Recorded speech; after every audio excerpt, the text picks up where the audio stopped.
주근깨, 기미 생겼으면 이거는 절대 없앨 수 없습니다. 양파 껍질을 발라서 한다거나 식초를 발라서 한다거나 빙초산 쓰는 방법 절대 하면 안 되는 행동 중에 하나입니다. 그리고 점인데 그냥 꼭 박혀있는 점이에요. 뭔가 들어간 점이 있으면 한번 확인하세요. 왜냐면 그것들이 나중에 암일 수도 있는 상태일 가능성도 있거든요. 이 암은요, 모든 암을 통틀어서 가장 예후가 안 좋은 암이고요. 손가락 끝이나 이런 것들에 점이 생기면 절단합니다. 근데 이거는 사실 일반적으로 잘 몰라요. 그래서 이거를 감별하거나 좀 볼 때는 제일 먼저 첫 번째는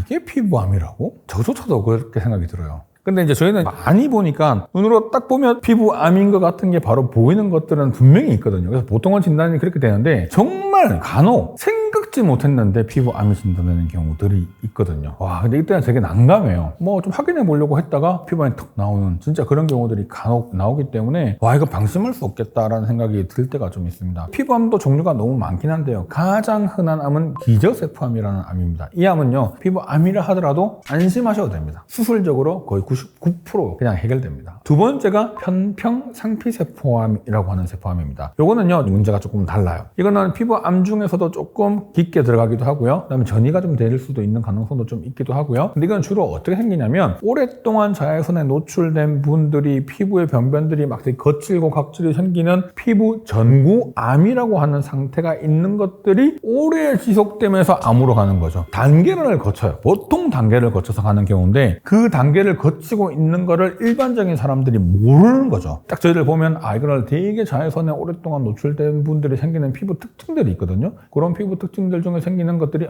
피부 전구암이네, 이건 좀 지켜볼 필요가 있겠네. 근데 지켜보니까 생기는 경우들이 있습니다. 이것도 마찬가지로 초기에 발견하면 거의 깔끔하게 해결되는 질환이어서 사실은 이 두 가지는 수술적으로 해결하는, 근데 거의 대부분을 차지하는 암입니다. 자, 이제 가장 중요한 것 중에 하나가 바로 흑색종입니다. 지금 흑색종이라고 부르는데 옛날에는 악성 흑색종이라고 이름이 붙였어요. 그만큼 안 좋다는 이야기예요. 피부암뿐만 아니라 모든 암을 통틀어서 가장 예후가 안 좋은 암이고요. 실제로 그만큼 전이도 너무 쉽고 문제가 되는 경우들이 많죠. 지금도 좀 그렇게 하고 있긴 한데요. 손가락 끝이나 이런 것들에 이제 피부암이 생기면 절단합니다. 그래서 실제로 상당히 무서운 암이기도 하죠. 근데 이 암이 정말 점이랑 구별이 안 돼요. 그래서 이것 때문에 점으로부터 구별하는 방법들에 대한 연구들이 엄청 많이 생기게 된 거죠. 종류가 또 여러 가지가 있어서 동양인이 생기는 것과 서양인이 생기는 빈도가 조금 다르긴 합니다. 근데 보통 서양 사람들은 노출 부분이 많이 생기는데 우리는 여름에 해수욕장 가면 래시 같은 다 입고 나가지 서양 사람들은 다 벗고 나가잖아요. 그리고 일부러 태닝하기 때문에 몸에 많이 생겨요. 근데 주로 동양인들, 특히 한국 사람들한테 어디에 많이 생기냐면 손바닥, 손가락, 발바닥, 발가락에 생기는, 그러니까 사지 말단부에 생기는 흑색종이거든요. 그래서 이거를 감별하거나 좀 볼 때는 제일 먼저 첫 번째는 저는 손발바닥에 점이 있으면 일단 체크해 보십시오라고 얘기하거든요. 손발바닥에 점이 있으면 찝찝하면 빼거나 확인은 꼭 하시라고 먼저 얘기하는 이유가 뭐냐면 그것들이 나중에 암으로 진행되거나 아니면 그게 암일 수도 있는 상태일 가능성도 있거든요. 점인데 그냥 꼭 박혀있는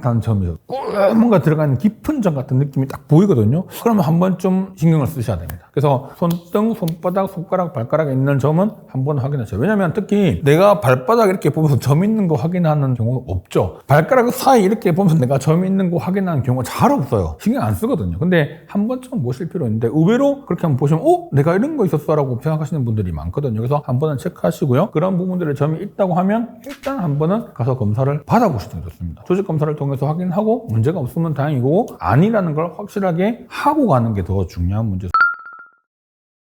ABCDE라고 하는 변화를 보는 건데요. A는 에이시메트릭, 대칭성이 동그랗지 않고 모양이 이렇게 틀어져 있는 거야. 동그랗면은 거의 아닌 가능성이 너무 많지만 뭔가 모양이 혜성처럼 생겼다, 뭔가 별처럼 생겼다, 뭔가 뒤죽박죽이다, 이런 것들이 있죠. 이런 것들은 뭔가 좀 찝찝한 단계입니다. B, 보더인데 이 보더가 그렇게 선명하면 아닐 가능성이 많고요. 희미하거나 뭔가 살짝 불규칙하거나 뭔가 안 맞죠. 그런 게 있으면 이거 조금 의심해봐야 되는데 이런 증상이기도 하고요. C, 바로 컬러거든요. 너무 사이즈가 작으면 구별이 잘 안 되긴 합니다. 근데 보통 당일 컬러는 전혀 문제 안 되고요. 우리가 확대경을 보거나 보면 갈색, 붉은색 뭔가 막 되게 다양하게 막 엇갈려 있는 느낌이 들 때가 있어요. 이런 것들은 증상 중에 하나긴 하고요. D, 다이아미터, 직경이 6mm가 넘어가면 조금 앞으로 가능성이 좀 있거나 문제가 생길 수 있는 가능성이 있다, 이렇게 평가를 하는 거죠. 근데 이거는 사실 일반적으로 저도 잘 몰라요. 그러니까 이건 반드시 전문가의 도움이 필요한 거거든요. 근데 마지막 E, 바로 이볼빙이라고 하는 건데 이거는 한번 확인해 보실 필요가 있는 게, 이볼빙, 진화한다라는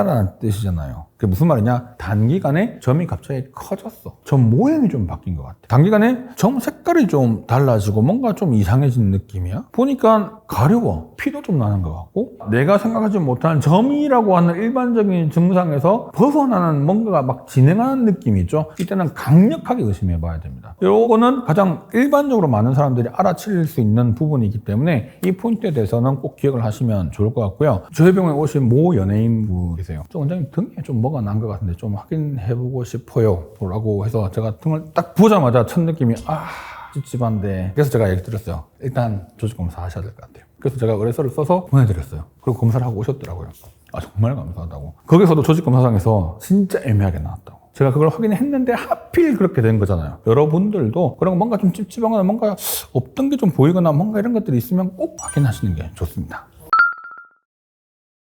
검버섯은 자외선 때문에 생기는 일종의 멜라닌 세포의 문제가 생기는 거라고 생각을 하시면 돼요. 이런 검버섯은 세포의 변형이 같이 생기기 때문에 되게 두껍게 막 튀어 올라오게 되고요. 우리가 이렇게 만져봤을 때 우둘투둘하고 막 튀어 올라오고 하는 것들이 있죠. 이런 것들이 좀 검버섯이고요. 기미는 색깔이 푸르스름하게 아니면 갈색 변병이 깔려 있는 것들이 아주 희미하게 먹물 뿌려놨다가 먹물을 지웠을 때 그 흔적같이 보이는 느낌. 이게 기미예요. 이 기미는 실제로 가장 좀 표면에 있느냐 깊은 층에 있느냐에 따라 좀 다르긴 하지만 결과적으로 멜라닌의 문제거든요. 이것들이 결국은 우리가 흔히 말하는 표피에 있어야 되는 멜라닌이 거기 있지 않고 다른 데 있다 보니까 생기는 문제인데, 이때는 되게 복합적인 요인들이 작용을 해서요. 예전에는 색소병변이라고 생각하고 색소 치료로만 해결했지만 요즘은 노화로 분류가 되고 있습니다. 그래서 노화의 한 증상 중에 하나가 기미가 들어가는 걸로 되어 있어서 요즘 노화 치료를 하다 보면 기미가 자연스럽게 좋아지는 경우들이 좀 많거든요. 그래서 그런 좀 차이가 있다 생각하시면 될 것 같습니다.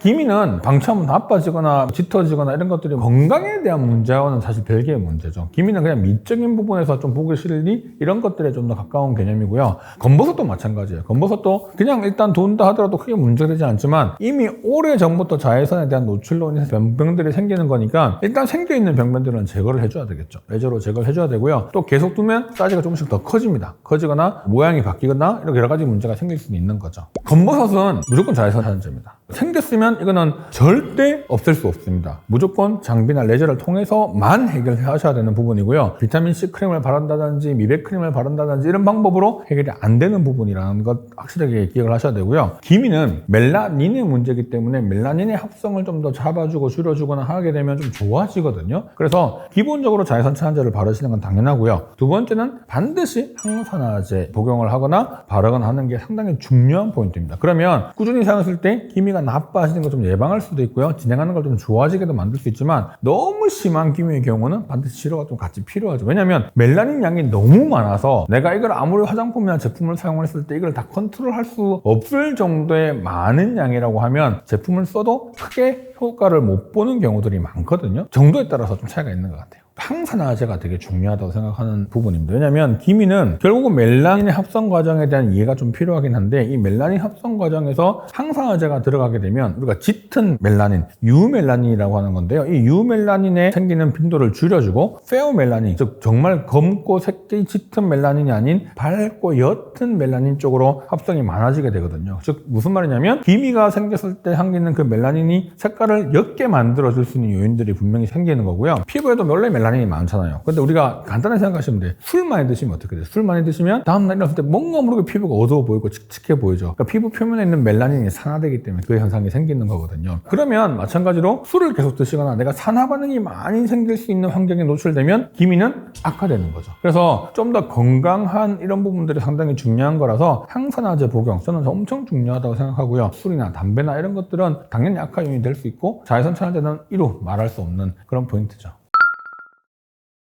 자, 이게 절대 하면 안 되는 행동 중에 하나입니다. 양파 껍질을 발라서 한다거나 식초를 발라서 한다거나 빙초산 쓰는 방법 정말 많이 얘기되지만 저희들은 주로 그렇게 해서 병원에 오시는 분들을 해결해 드려야 되는 입장이거든요. 근데 이게 깨끗하게 문제가 해결이 안 될 경우들이 너무 많고 너무 심각한 경우들도 많습니다. 그리고 일반적으로 사람들은 그게 어느 정도 깊이 어떻게 들어갔는지를 잘 모르잖아요. 왜냐하면 피부에 대한 이해가 없으니까. 그래서 너무 생각보다 깊게 들어가서 오히려 색소 침착이라든지 흉터라든지 이런 거 생길 수 있는 기회가 너무 많아지고 문제가 되기 때문에 저는 진짜 하면 안 되는 행동 중에 하나라고 생각하고요. 특히 식초. 빙초산 이런 걸로 이렇게 빼시는 분들이 있거든요. 절대 하시면 안 됩니다. 하시면 안 되고 양파도 마찬가지예요. 검버섯은 세포의 문제거든요. 이 세포의 문제는 그렇게 해결이 안 됩니다. 그래서 이 검버섯의 정의를 잘못 이해하거나 진단을 잘 못하는 경우들도 분명히 있죠. 왜냐하면 피부과 전문의도요, 이걸 해결하기가 좀 애매한 경우들이 분명히 있는데 일반적으로 사람들이 봤을 때는 다 비슷해 보이거든요. 그리고 이런 것들이 검버섯, 흑자, 주근깨, 그 다음에 양측성 오타양 모반, 기미 이런 것들의 패턴의 병변들이 되게 불분명하게 깔려있는 게 많고요.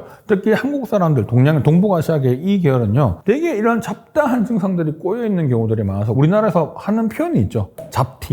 사실 이거는 진단명이 없거든요. 잡티라고 하는 진단명은 절대 없는데 우리가 딱 보면 이걸 잡티라고 하는구나라고 하는 진짜 딱 보면 독특한 그 진단 증후군이 나와요. 이런 것들은 단순하게 하나하나가 아니라 정말 다양한 이런 색소 병변들의 총집합체라고 생각을 하시면 되기 때문에 되게 치료 방법이나 관리 방법이 달라지게 되고요. 표면에 있는 것들은 단순하게 어떤 항산화제를 쓴다거나 먹는다거나 하는 것만으로 좋아질 수 있지만 깊은 층에 있는 거라든지 세포의 문제는 해결이 되지 않거든요. 다 비슷해 보이고 내 증상 같고, 그러니까 그렇게 하면 뭔가 보이니까 비슷해 보이거든요. 그래서 그냥 그렇게 해서 내가 레몬즙을 짠다거나 양파를 쓴다거나 이런 여러 가지 방법을 써가지고 뭔가를 했어요. 그 자극이 되는 순간 그 기미 연관은 확 나빠집니다. 그거 해결하면 6개월, 1년 걸려요. 이게 몰라서 생기는 문제거든요. 전문가조차도 되게 감별하기 힘들거나 애매할 때가 많기 때문에 그냥 섣불리 그냥 비슷해 보이니까 그렇게 하겠다. 절대 하시면 안 되는 행동이라고 저는 생각합니다.